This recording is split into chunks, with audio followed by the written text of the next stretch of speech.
আসসালামু আলাইকুম রহমতুল্লাহি বারাকাতু। হ্যালো গাইজ, কেমন আছেন সবাই? গাড়িটা একটু সমস্যা, চলেন মেকারের কাছে যাই, গাড়িটা ঠিক করাবো।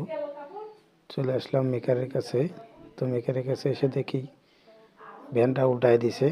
তো ভ্যান দেখে আমি নিচে নামলাম, নামে মেকারের সাথে কথা বলতেছিলাম যে আমার গাড়িতে একটু কাজ আছে, কাজ হবে কিনা। মেকার বললো হ্যাঁ। তারপরে দেখেন ব্যাটারিগুলো নামে ফেলেছি।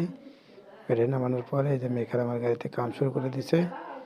মেকার কাজ করতেছে, আমিও মেকারের সঙ্গে কাজ করতেছি। তারপরে আমি রডগুলো কাইটা টুকরা টুকরা করে ফেলাইলাম।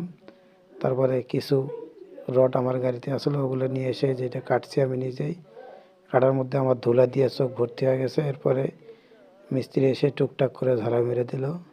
আমার ভালো নাটগুলো কেটে কেটে ঝালাই করে দিল। ঝালাই করে দেওয়ার পরে এই নাটগুলো আমি আবার গাড়িতে আমার লাগাই দিলাম। দেখেন এই যে ঝালাই করতেছে, ভালোভাবে ঝালাই করলো। যখন ঝালাই করার পরে এই যে নাটগুলোর এখন এই অবস্থা দেখেন। 1 ইঞ্চি নাটরে আমি লম্বা করেছি 6 ইঞ্চি বাঙালির বুদ্ধি। তারপরে দেখেন এই যে তক্তাটা আছে, এই যে ফাঁকাটা মাঝখান দিয়ে, এই ফাঁকাটাকে আমরা মাঝখানে গ্যাটিস দিয়ে ফাঁকাটাই রেখে দেবো। কিন্তু গ্যাটিস দেবো যাতে করে ভেঙে না যায়। ওইটা পেছনে দিলে এটা চাপে পড়ে ভেঙে যায় আর কি। গাড়ি ঠিক হলো, এখন বাড়িতে চলে যেতেছি।